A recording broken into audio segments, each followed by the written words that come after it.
Greetings, everyone. I'm Izato. In today's episode of our podcast session, we are going to discuss the summary analysis of a project entitled How Are Female Beauty Standards Portrayed in Whitening Product Advertisements?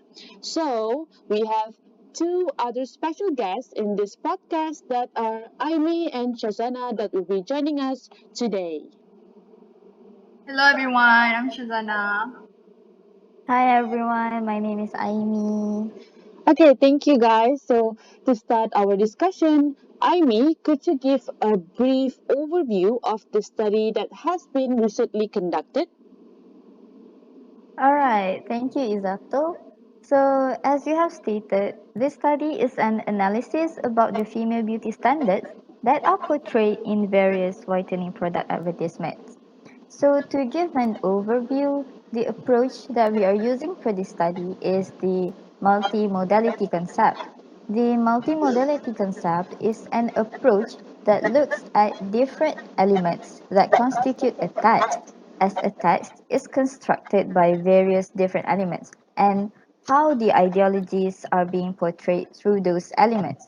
And in this case, the text that we are looking at are the whitening product advertisements which are intended for women.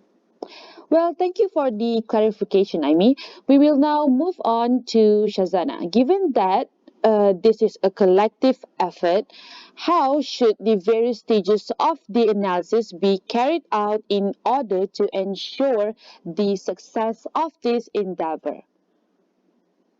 Thank you, Izato, for the question. So basically, in this research stage, what we are doing is we randomly collected the data from various YouTube channel, and then the data is the advertisement video, which is about promoting the whitening product from various countries, and the country that we had randomly selected for the representative of ideology of beauty standard are Malaysia, India, and Thailand. And as what Aimi had stated earlier, we are looking at the video. So we will be using the multimodality concept for an in-depth analysis of the data.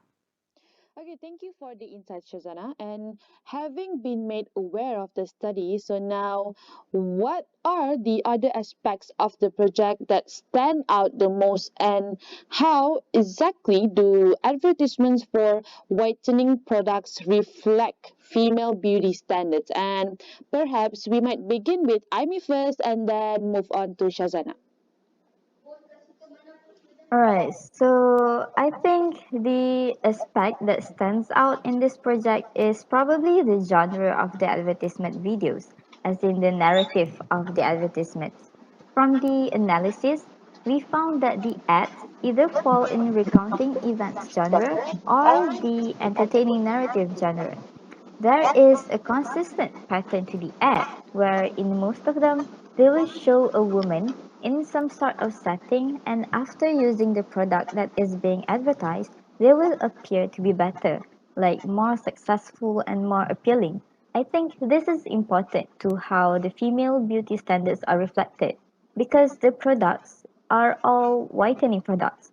So the ads are reflecting on the idea that when a woman is fair enough, then she is considered appealing according to the societal beauty standards, and therefore she will have a better chance of succeeding in the society. Yeah, I agree with you. I mean, and I also think that the character presented in the advertisement is also the crucial part in representing the hegemonic idea of the female beauty standard.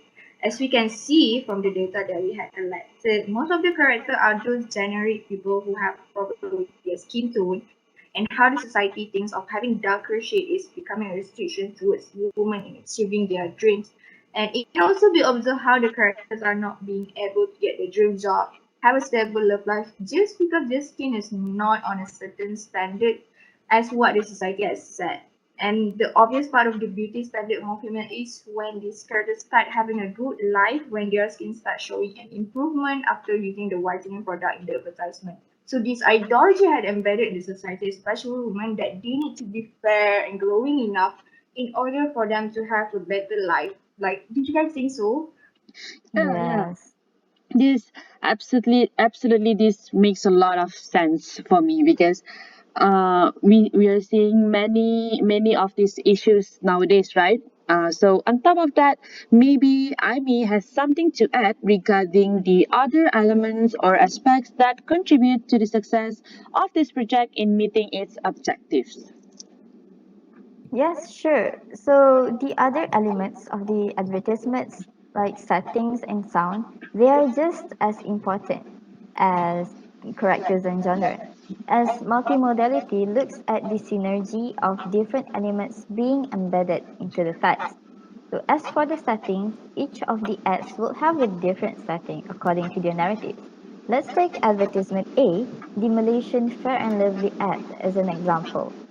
The general background of the ad is a collision between the modern city lifestyle and the countryside, which is used to depict the narrative of the character in achieving her dream as a newscaster in the city with the help of Fair and Lovely.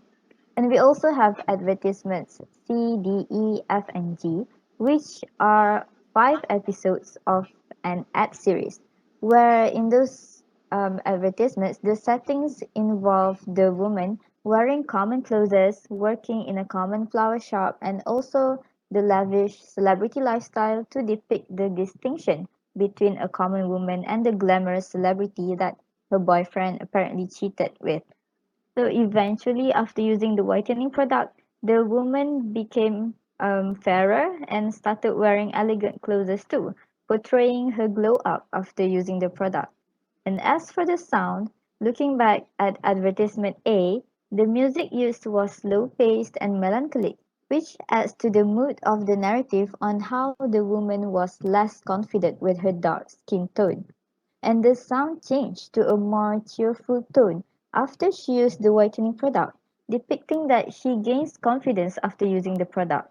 And as for at sea, for example, a dull and sad sound is used throughout the video to depict the heartbreak and later turn into a slow and light paced sound with the display of the product. It's like giving hope to the woman.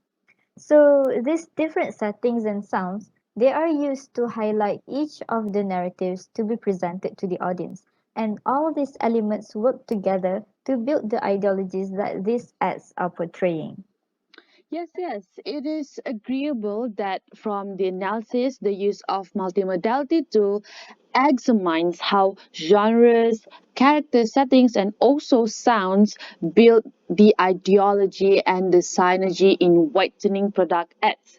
And it can be seen that commercial videos use various variables to depict female beauty standards, and majority all of the videos promote their product as the way for women to adhere to the beauty standard and fit into society by having fair and also white skin.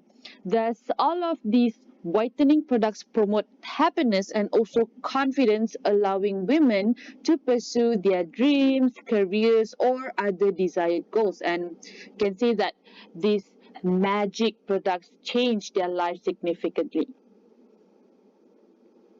Yes, you're right. It's like they're saying that by having fair skin, they will be more beautiful and able to achieve more in their life with that beauty. Yeah, yeah, I agree with both of you. Like, if women, the woman will be seen for their work and have the same capability only if they are in the same standard as the rest. Yes, I agree. Overall, it has been demonstrated beyond a reasonable doubt that the advertising of these skin lightening products has played a significant role in the establishment of the female beauty standard that dictates one must have fair skin in order to conform to these ideals. And to people out there, we should really change our mindsets because as you heard, beauty lies in the eyes of the beholder, right? And when we look Yeah. back, this issue right here begins so early in our life. Imagine when children are young. The moment a baby is born, families already begin comparing the skin tones of siblings. This does not just happen to the people around us, but it also begins in our own family, as I have this kind of experience. But apparently nobody wants to discuss it publicly, right? So discrimination because of skin tone impacts lives. However, these beauty standards are constructed by ourselves and our society. And I wanted to emphasize that our color represents our ancestry. It also represents our family, our DNA, and the way of our life because it defines who we are, it defines our identities. So the future lies in you. Apparently, change of social-cultural mindsets will be a very, very slow and tedious process. Yes, but what do we have to lose? Because small progress is still progress, right? So, with that being said, that will be the end of our cast for today. Thank you to Aimi and Shazana for being here with us despite this hectic week. So, thank you. You're welcome. Thank You're you for Pretty having welcome. us then. See you guys in the today. next episode. Bye. Bye Bye bye. bye.